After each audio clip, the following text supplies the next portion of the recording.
아간의 범죄, 요단강을 건너서 40년 동안 광야를 지나왔던 이스라엘 백성이 이제 모세에서 여호수아로 지도력이 잘 또 인계가 됐고 그 지도력을 받아서 요단강을 건너옵니다. 그때 여리고성을 앞두고 전쟁하는 이스라엘 백성들에게 첫째 할례를 행하라, 유월절을 지키라, 그렇게 이야기를 합니다. 그리고 내 신발을 벗으라. 여호수아에게 세 가지 사건이 있었다고 했습니다. 전쟁을 앞두고 있는데 먼저 하나님의 백성됨의 증표로 할례를 행하게 합니다. 여러분, 할례를 행하면 전쟁할 수가 없어요. 여러분, 전쟁은 사람에게 속한 것이 아니라 하나님에게 속해 있는 것을 우리는 믿습니다.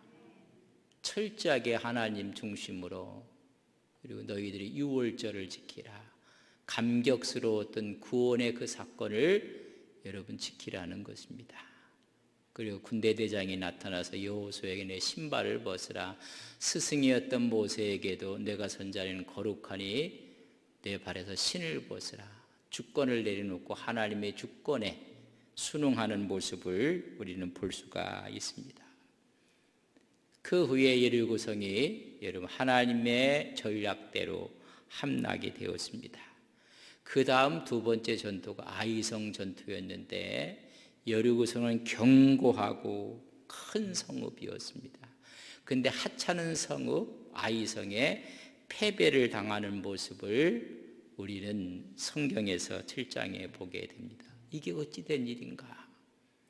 통곡을 하고 알고 봤더니 아간의 죄인 것을 오늘 찾아내는 본문입니다. 제비를 뽑아요. 이게 누구의 죄 때문에 그런가 뽑았더니 아간이 제비에 뽑히게 되는 모습을 봅니다. 여러분, 한 번의 승리가 영원한 승리는 아니에요. 하나님이 승리를 줬으면 더 겸비하게 준비하고 기도해야 될 텐데 여러분, 그렇지 못했습니다. 승리를 거두고 나서는 7장에 와서는 대패를 하고 있어요. 아주 수치를 당하고 있는 모습을 봅니다. 이유는 오늘 제비를 뽑았던 한 사람 때문에 그래요. 그 한 사람 때문에 충격적인 패배를 당하게 됩니다. 이스라엘 사람들이 아이성 사람들에게 죽게 되고 스바림까지 쫓겨가는 모습을 보게 됩니다. 그래서 오히려 큰 용기를 갖다가 전의를 다 상실하고 맙니다. 크게 낙담하고 말아요. 여러분, 몇 사람 때문에 그래요? 여러분, 한 사람 때문에 그래요.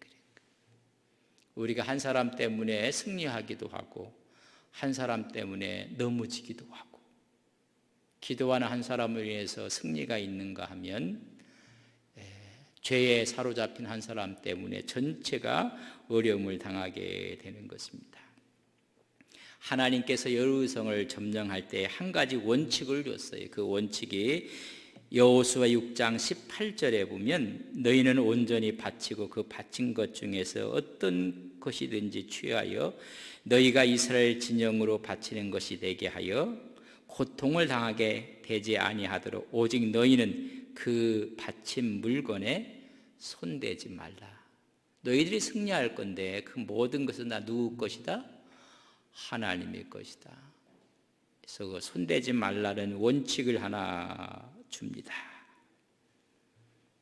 그렇다면 이 바친 물건에, 하나님 물건에 손을 댄 것이 큰 문제가 생기게 됩니다.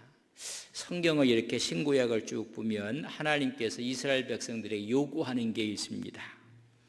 요구하는 것이 무엇일까? 갈라디아서 6장 1절에 보면 형제들아, 사람이 만일 무슨 범죄한 일이 드러나거든 신령한 너희는 온유한 심령으로 그러한 자들을 바로잡고 너 자신을 살펴보아 너도 시험을 받을까 두려워하라.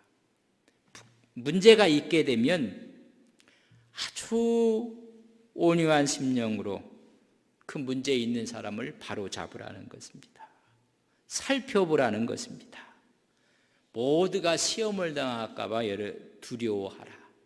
여러분, 하나님께서 원하는 것이 있다면 너희들 공동체 안에서 죄를 솎아내라는 것입니다.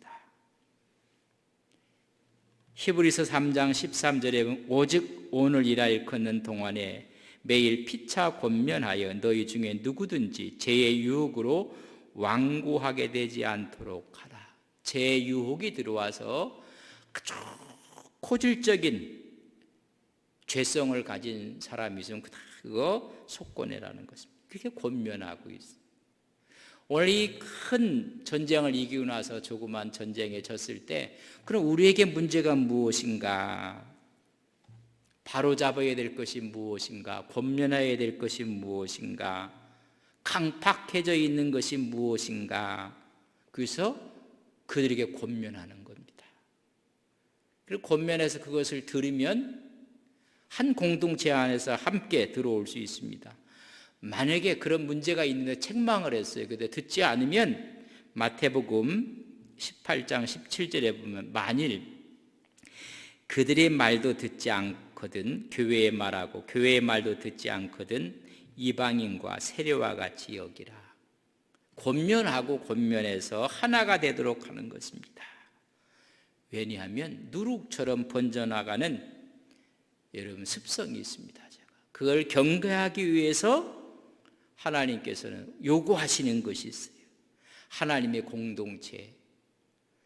큰 문제가 있으면 우리 공동체 안에 하나님의 권면을 받아야 될 사람이 누군가?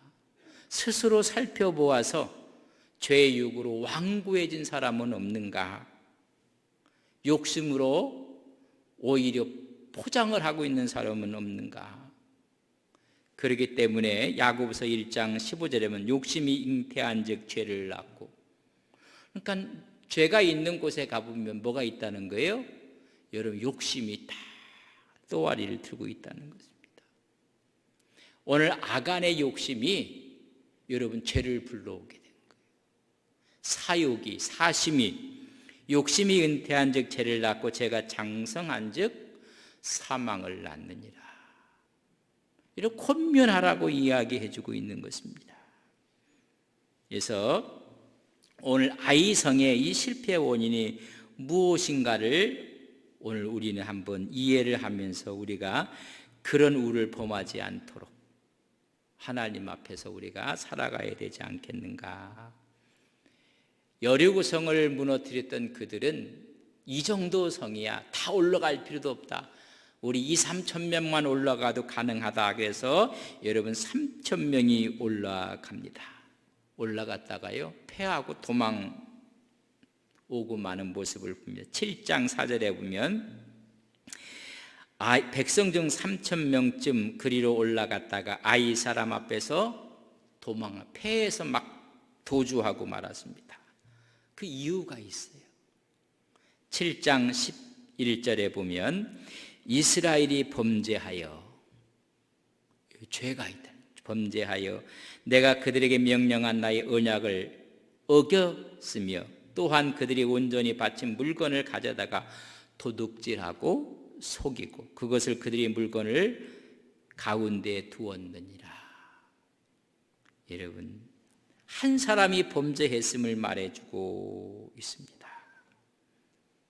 이런 범죄로 인해서 이들이 패하고 도주하게 되고 도망하게 되는 모습을 봅니다.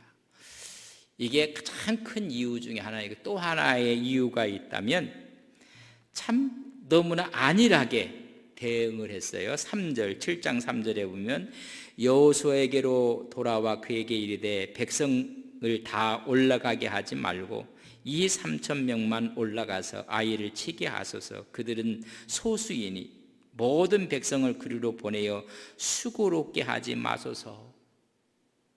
이 여리고성도 무너졌는데 우리가 다 올라가서 할 이유도 없다. 이렇게 소진할 필요 없고 2, 3천만 올려보내도 충분히 이길 수 있다라고 생각을 하고 있습니다.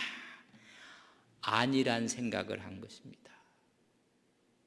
그 안일한 생각에 그 속에 뭐가 있어요? 죄의 뿌리가 있는 겁니다. 거기다가 아간의 죄가 있었고 지도자는 안일한 처방을 했고 그니 패할 수밖에 없어요. 우리가 마음을 다하고 전심으로 해야 되는데 하나님을 믿기 때문에 더 열심히 전심을 다해야 돼요. 기도하기 때문에 더 열심히 살아야 돼요. 여러분, 기도하기 때문에 설렁설렁 사는 게 아니에요. 기도했기 때문에 더 열심히 살으셔야 돼요. 기도했기 때문에 더 열심히 노력하셔야 돼요. 근데 이들은 오히려 안일하게 초월을 하는 모습을 보게 됩니다. 이제는 아간의 범죄가 있음을 그걸 다 알고 아간을 처리하고 나서 이제 전쟁을 할 때 어떻게 했는지 보세요. 8장 1절에 보면 이렇게 기록해 놓고 있습니다. 여호와께서 여호수아에게 이르시되 두려워하지 말라, 놀라지 말라, 군사를 다 거느리고 일어나 아이로 올라가라. 뭐라고 해요? 다 올라가는 거예요. 하나님의 생각은 여리고성 무너뜨렸다고 해서 아이성 우습게 생각하지 말라는 거예요. 네 마음과 뜻과 정성 다해서 힘 다해서 다 올라가라. 이게 하나님이 하시는 일이에요. 이 큰 일 했으니까 이것은 우리가 아주 가볍게, 아니에요. 가볍게 생각할 게 하나도 없어요. 여러분, 진지하게 마음을 다해서 다 거느리고 이른 아이로 올라가라. 보라, 내가 아이 왕과 그의 백성과 그의 성읍과 그의 땅을 다 내 손에 넘겨 주었느니라. 어떻게 올라가라고요? 2, 3천만 올라가는 게 아니라 전체가 다. 우리가 한 달에 한 번 전가족 새벽 기도할 때는 어떻게 해야 돼? 다 해야 되는 거예요. 아이성을 무너뜨릴 때 하나님의 방법은 네 힘 다해서 하라는 거예요. 여러분, 큰 일도 우리 힘을 다해서 하지만 적은 일도 우리의 마음을 다하고 힘을 다하고 정성을 다하고 우리의 믿음을 다해서 하나님 앞에 충성하는 거룩한 종들 되시길 주님의 이름으로 간절히 바랍니다. 아이고, 이거 큰일 했으니까 이 정도는 쉽게, 여러분 그런 생각은, 큰 일은 기도 많이 하고 적은 일은 기도하지 않고, 뭐 큰 일이니까 기도하고 밥 먹는 일은 기도하지 않고, 아니에요. 다 중요한 거예요.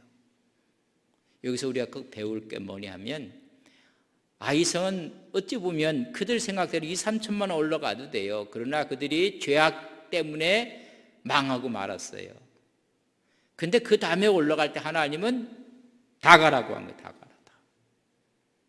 이런 마음을 다하고 다 올라가는 것입니다. 이들이 아간의 죄를 모르고 올라갔다가 어떤 일이 벌어졌느냐 하면 5절 말씀 7장 5절에 보면 참 가슴 아픈 일입니다.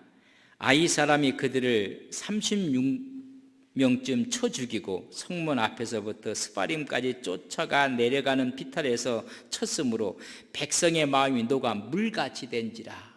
이미 가볍게 생각했다가 여러분 물처럼 마음이 다 녹아 내려버렸어요. 그러니까 너희들이 마음을 다해서 힘을 다해서 다 올라가라고 이야기한 것은 한 마음이 되라고 이야기해 주고 있습니다. 여러분, 그렇게 하나님이 함께 하시고 우리 마음을 다할 때 우리는 승리할 것을 믿습니다. 이건 쉬운 일이니까는 가볍게 생각하시면 안 됩니다. 그래서 하나님이 함께 하시는 것입니다. 여리고성도 그래서 무너졌고 아멜렉과 전투를 할 때도 온 마음을 다해서 모세는 기도하고 아론과 홀은 옆에서 도와주고 여호수아는 나가서 싸우고 이런 마음을 다해서 다 하는 것입니다. 그들이 마음이 녹고 나서 여호수아와 장로들이 하나님 앞에 기도를 하는 것이 6절에서 9절까지 쭉 나오는데 하나님 앞에 그들이 엎드려요. 하소연을 하고 그러면서 옷을 찢어버립니다. 머리에 티끌을 막 뒤집어 쓰면서 슬프도소이다. 슬프다고 하나님께 항변을 합니다. 어찌하여 우리를 요단을 건너오게 해서 이 아이성 앞에 우리를 패하게 만들었습니까? 차라리 저 강을 건너지 않았으면 더 좋았을 것입니다. 아니, 이 강을 건너와서 아모리 사람의 손에 우리를 죽게 만드십니까? 주의 크신 이름을 어떻게 하시겠습니까? 아니, 자기들이 죄는 지금 다 져놓고 그걸 모르고는 자기들이 막 하나님 앞에 이야기하고 있는 거예요. 이게 어떻게 된 일입니까? 그때 하나님께서 내가 원칙을 줬는데 그 원칙을 어겼다는 것입니다. 분명히 6장 17절에서 19절에 모든 전리품은 누구 것이다? 이게 첫 번째 전쟁이에요. 그 다음 전쟁부터 백성들에게 전리품을 다 나눠줬어요. 이거 첫 것이다. 첫 싸움이다. 이건 다 하나님의 것이다. 하나님께 바치라. 근데 거기 있는 것을 누가? 아간이. 여러분, 신할산 외투 한 벌과 은 20세겔과 50세겔의 금덩어리를 갖다 자기 집에다 갖다 감춰버린 거예요. 근데 여호수아도 몰랐고 장로들도 몰랐어요. 누구만 알았어요? 하나님만 알고 있는 것입니다. 너희들이 그 전리품에 손을 댔다는 것입니다. 하나님께 바쳐야 되는 것을, 이런 사상을 헤렘이라고. 헤렘. 이건 내 것이 아니라 누구 것이다? 하나님 것이다. 하나님께 바친 것입니다. 헤렘이라는 얘기. 그럼 오늘 이 시대에 여러분 헤렘 사상이 어디 있는가? 대표적인 것이 여러분 저는 11조라고 봅니다. 이거 하나님의 거란 말이에요. 하나님의 거. 아간이 첫 전투에서 모든 첫 번의 전리품은 다 하나님 것이다. 6월절에 여러분 재앙이 올 때 첫 것은 다 하나님 것이다. 유대인들의 첫 것은 전부 다 살려준 거예요. 그러나 애굽에 있는 첫 해산 다 하나님께서 쓸어가셨어요. 그건 너희들 것이 아니라 하나님 것이라는 이야기입니다. 헤렘의 대표적인 헤렘이 여러분 열의 하나인 것입니다. 말라기에 보면 하나님께서 너희들이 죄를 졌다고 했는데 우리가 무슨 죄를 졌습니까? 네가 하나님 것을 도둑질해 갔다. 하나님의 것인데 너희들이 다 도둑질했다고 이야기를 해주었습니다. 말라기 3장 8절에 보면 사람이 어찌 하나님의 것을 도둑질하겠느냐? 그러나 너희가 나의 것을 도둑질해 갔다는 것입니다. 도둑질하고 말하기를 우리가 어떻게 주의 것을 도둑질하였나이까? 우리 언제 했습니까? 네 첫 것 헤렘 사상이다. 뭐예요? 이는 곧 11조요. 이는 곧 봉헌물이라. 여러분 11조를 하나님의 것을 도둑질해 갔다. 오늘 아간이 첫 것, 첫 전리품을 여러분 도둑질해 간 겁니다. 오늘 이 시대에 우리가 신앙의 이야기고, 그래서 너희들이 하나님 것을 도둑질해 갔다고 말라기가 그렇게 이야기하고 있습니다. 여러분, 이 아간의 범죄는 첫 번째는 욕심입니다. 사욕이고 탐욕입니다. 하나님께서 주셨어요. 그래서 이건 하나님이 줬다는 것을 네 인정하고 하나님의 것이라는 것을, 그래서 열의 하나를 하나님께 드리는 것이 전체적인 것을. 근데 이 욕심이 7장 21절에 보면 아간이 뭘 훔쳐갔느냐 하면 내가 노력한 물건 중에 신할산의 아름다운 외투 한 벌과 은 200세겔과 그 무게가 50세겔 되는 금덩이 하나를 보고 탐내어 가져갔나이다. 보소서 이제 그 물건들은 내 장막 가운데 땅 속에 감추었는데 은은 그 밑에 있나이다 하더라. 다 갖다 하나님의 것을. 하나님 그거 손대지 말라고 했는데 만약 손대지 않았더라면 입을 옷이 없겠어요? 만약 손대지 않았다면 여러분 하나님께서 물질 주시지 않았겠어요? 하나님께서 다 그들에게 말씀하고 이건 법으로 정해놨는데 먹이시고 입히시고 할 텐데, 아니 그 신할산 외투 한 벌 없어도 하나님 입히실 텐데, 금이 없고 은세겔이 없어도 하나님이 잘 살 수 있게 했을 텐데, 여러분 욕심, 사욕이 불러옵니다. 두 번째 큰 것은 이건 누군가가 하나님의 것에 손을 댔다고 이야기했을 때 아간은요 입을 꽉 다물었어요. 그럴 때 가서 제가 이렇게 욕심이 나서 너무 좋아 보여서 이렇게 했나이다 말을 했더라면 얼마나 좋았을까. 안 하는가는 뭐 하자고 한 거예요? 제비 뽑는 거예요. 제비 뽑는 거. 여러분, 제비를 뽑아가는 사이에 아이고 제가 죄인입니다 하고 나왔으면 좋을 때 마지막까지 안 나왔어요. 하나님을 속이는 죄를 진 것입니다. 여러분, 나오지를 않아요. 그래서 할 수가 없어서 그렇다면 분명히 하나님 것을 도둑질 해갔는데 나오는 사람이 없어요. 손들고 안 되겠다, 제비 뽑자. 그래서 이제 제비 뽑습니다. 7장 17절에 유다 족속을 가까이 나오게 하였더니, 유다 족속이 뽑혔어요. 유다 다 나와라 했더니 세레 족속이 뽑혔고, 세레 족속의 각 남자를 가까이 나오게 하였더니 삼디가 뽑혔고, 삼디의 가족 중에 남자를 가까이 다 나오게 했더니 유다의 지파 세레의 증손이요 삼디의 손자요 갈미 아들인 누가 뽑혀요? 아간이 뽑힐 때까지 다 모른 척하고 있는 거예요. 그런데 누구는 다 알고 있어요? 하나님을 알고 있는데 그가 욕심과 사욕을 부렸고, 두 번째는 하나님을 속인 것입니다.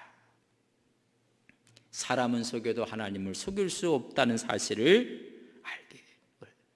그래서 제비를 뽑은 거예요. 그런 제비를 뽑는 순간 유다 지파가 뽑혔으면 아간이 자기가 유다 지파거든요. 얼른 손들고 나와서 그 기회를 다 놓치고 말은 거예요.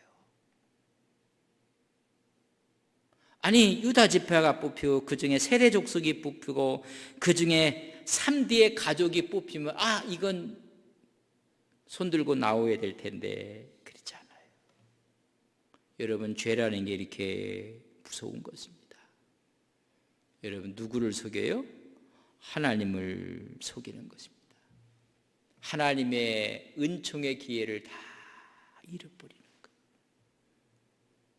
하나님, 제가 죄인입니다. 우리가 주님 앞에 설 때마다 우리가 죄인입니다. 이런 고백이 필요한 건데, 오늘 이 순차적으로 지금 제비를 지금 지파에서 뽑고 그 가문에서 뽑고 그 문중에서 막 뽑혀 나와도 하나님을 속이고 있는 거예요. 그래서 탐욕으로 아간이 뽑히고 아발이 죽게 됩니다. 여러분, 가나안 땅에 들어가서 첫 번째 범죄자가 누구예요? 그게 아간이에요. 하여튼 처음은 좋다고 하는데 이런 처음은 좋은 게 아니에요. 아간이 첫 번째 범죄자가 됩니다. 여러분, 축복의 땅에 들어와서 죽은 가장 불쌍한 영혼이 되는 것입니다. 그렇게 40년 동안 광야를 지나서 이제 축복의 땅에 와서 축복을 누려야 될 사람이 어리석게 그 축복의 땅에서 비참하게 죽는 것입니다. 7장 25절에 보면 여호수아가 이르되 내가 어찌하여 우리를 괴롭게 하였느냐? 여호와께서 오늘 너를 괴롭게 하시리라 하니 온 이스라엘 그를 돌로 치고 물건들도 돌로 치고 불살라 내 것이 하나도 돌에 맞아 죽고 맙니다. 가나안 땅에 들어왔는데, 복된 땅에 들어왔는데 그 땅에서 이방인 라합과 그의 가족도 거기서 복을 누리고 사는데, 아니 기생 라합도 거기서는 복을 누리고 사는데, 정말 복을 누려야 될 유다 지파의 한 젊은이가 누려야 될 복을 누리지 못하고 심판받고 있다는 이 사실이 가슴 아픈 일이에요. 우리가 예수 믿고 복을 누리고 살아고 예수 믿고 평강을 누리고 살아야 될 사람이 이런 평강이 없다, 이것만큼 가슴 아픈 일이 어디 있겠습니까?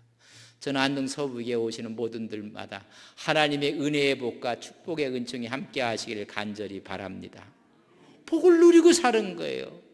이 가나안 땅에 이방인 한 여인도 복을 누리고 사는데 무엇 때문에? 믿음 때문에. 하나님을 신뢰하는 믿음 때문에. 그런데 하나님을 믿는 아간이, 그것도 유다 지파가 비참하게 죽음하는 것입니다. 그래서 아골 골짜기에서 죽게 됩니다. 아골은 아주 괴로움을 이야기하는 것입니다. 여러분, 이 아골 골짜기가 주님이 오심으로 말미암아 우리에게 새로운 희망과 은총을 회복을 해 주실 텐데, 호세에 보면 이런 예언이 있습니다. 호세아 2장 15절에 보면 거기서 비로소 그의 포도원을 그에게 주고 악을 굴짜기로 소망의 문을 삼아 주리니 그가 거기서 응대하기를 어렸을 때와 애굽 땅에서 올라오던 날과 같이 하리라. 소망의 문을 여러분 누가 회복하느냐 하면 예수 그리스도로 인해서 이게 회복이 되는 거예요. 주님을 믿는 사람들에게 악을 골짜기가 희망의 문으로, 소망의 문으로, 하여튼 이 아간의 범죄가 사욕, 탐욕 때문이었다. 욕심. 여러분, 욕심이 커지고 커지면 죄를 불러오게 되고, 그 죄가 장성하면 여러분 죽음이 오고 마는 것입니다. 그래서 죽고 말아요. 또 하나 이유가 있다면 너무나 방심한 거예요. 마음을 다해야 될 텐데 여리고성을 함락시켰어요. 승리에 취해버리고 말았어요. 이제는 하찮은 성들은 이길 수 있다는 자만심, 여러분 그건 신앙심이 아닙니다. 하나님이 함께 했기에 그 다음에 어떤 문제가 와도, 쉬운 문제가 와도 우리의 신앙의 믿음의 고백을 해야 되고 마음을 다해야 되는데 자만한 것입니다. 여러분, 승리는 하나님이 주시는 것입니다. 자만하면 절대 안 됩니다. 이만큼 교회가 성장했으면 또 그렇게 자만하면 안 돼요. 그럴수록 엎드려야 되고 하나님의 인도하심에 더 순응해야 되고, 좀 전에 읽어봤지만 7장 3절에 있는 말씀을 저랑 같이 한번 읽겠습니다. 같이 있습니다. 여호수아에게로 돌아와 그에게 이르되 백성을 다 올라가게 하지 말고 2-3천 명만 올라가서 아이를 치게 하소서. 그들은 소수이니 모든 백성을 그리로 보내어 수고롭게 하지 마소서. 아주 이걸 보면 자만이 하늘을 찌르고 있는 거예요. 우쭐우쭐하는 거예요. 여러분, 교만은 패망의 선봉이라고 했습니다. 여러분, 우쭐하면 안 돼요. 여러분, 자만하면 안 돼요. 여러분, 우리가 자만하면 하나님 보시기에 아름답지 않습니다. 우리에게 기회가 돼서 모자를 자꾸만 씌워줄 때가 있어요. 그때요, 고개 들면 안 돼요. 하나님 보시기에 아름답지 않아요. 그런 얘기에 어떤 분이 잘 섬기라고 모자 하나 딱 씌워줬더니 붉은 완장까지 차고 돌아다니더라고. 아멘. 나 그런 사람들 보면요, 이런 모자를 써서 하나 줬으면 겸허하게 섬겨야 되는데 음에 거기까지 완장까지 차면 하나님 보시기에 너무 안 좋은 겁니다. 또한 성도들 사이에 덕이 안 돼요. 어떤 걸 맡겨보면 말해, 이게 우리 모두에게 덕이 되어야 되는데, 여러분 덕이 안 되면 하나님 보시기에 아름답지 않습니다. 저는 우리 남녀 성교회 어떤 기관 장을 맡든지 어떤 대표를 맡으면 더 겸허해야 되는데 오히려 우쭐하고 자만하면 하나님 보시기에 아름답지 않을 뿐만 아니라 성도들이 보기에도요 덕이 되지 않습니다. 우리는 늘 겸손한 마음으로 하나님께 가야 돼요. 선줄로 생각하면 넘어질 것을 조심하라고 이야기해 주고 있습니다. 고린도전서 10장 12절에 보면 그런즉 선줄로 생각하는 자는 넘어질까 조심하라. 여리고성을 무너뜨리고 하나님 은혜에 감격해서 그 마음을 다하고 해야 될 텐데 아주 하찮게 생각하고 자만에 빠지고 말았습니다. 방심한 결과가 여러분 패하고 말았습니다. 온 백성들의 마음이 물같이 녹아버리고 말았습니다. 심한 두려움이 찾아왔고 기력이 세어져 큰 상처를 입고 말았습니다. 그럼 어떻게 해야 될까? 이 문제 해결하는 거예요. 이 문제 해결하라. 그래서 그 문제를 멸하라는 거. 미해결하면 내가 너와 함께 하지 않겠다. 그 해결점을 찾는 게 7장 12절입니다. 그러므로 이스라엘 자손들이 그의 원수 앞에 능히 맞서지 못하고 그 앞에서 돌아섰나니 이는 그들도 온전히 바친 것이 됨이라. 그 온전히 바친 물건을 너희 중에서 멸하지 아니하면 내가 다시는 너희와 함께 있지 아니하리라. 그거 해결하지 않으면 너와 함께 하지 않겠다. 여러분, 우리가 하나님 앞에 왜 하나님이 우리와 함께 하지 않습니까? 먼저 우리 자신을 되돌아봐요. 하나님 앞에 불충한 것이 없는가? 하나님의 것에 손대지 않았는가? 하나님이 기뻐하신 일에 대해서 오히려 더 용감하게 나서지는 않았는가? 하나님이 뭔가를 주셨는데 자만하고 오만하지는 않았는가? 그거 해결하지 않으면 내가 너와 함께 하지 않겠다. 그래서 해결한 게 뭐예요? 여러분, 아간을 해결하는 거예요. 가장 축복의 땅에서 누려야 될 아간이 이방인 라합 여인도 복을 누리고 살아가는 그곳에서 여러분 돌에 맞아 죽는 거예요. 비참한 모습을 보게 됩니다. 그것이 처리된 후에 이제 아이성을 지는데 다 같이 올라가서 8장 25절에 보면 그날에 엎드려진 아이 사람들이 남녀가 모두 12,000명, 막 아이 사람들이 전부 다 28절에 보면 이에 여호수아가 아이를 불살라 그것으로 영원 무더기를 만들었더니 오늘까지 황폐하였다. 이런 다 해결했더니 하나님이 승리를 주시는 모습을 볼 수가 있습니다. 첫 번째 죄를 지었던 사람 아간의 모습이 여리고성을 무너뜨리고 그 기쁨, 그 감격을, 그리고 여리고성의 축복을 누려야 될 유다 지파의 아간이었는데 이런 비참한 최후를 맞이하게 됩니다. 하나님의 부흥의 역사가 일어날 때 우리는 그 부흥 앞에 오히려 겸허하게 주의 말씀 앞에 순종하고 그 말씀 앞에 헌신하는 우리 믿음의 귀한 종들이 되시기를 주님의 이름으로 간절히 바랍니다. 그래서 하나님 복을 누리고 살아가는 우리 온 성도님들이 되시기를 주님의 이름으로 간절히 축복합니다.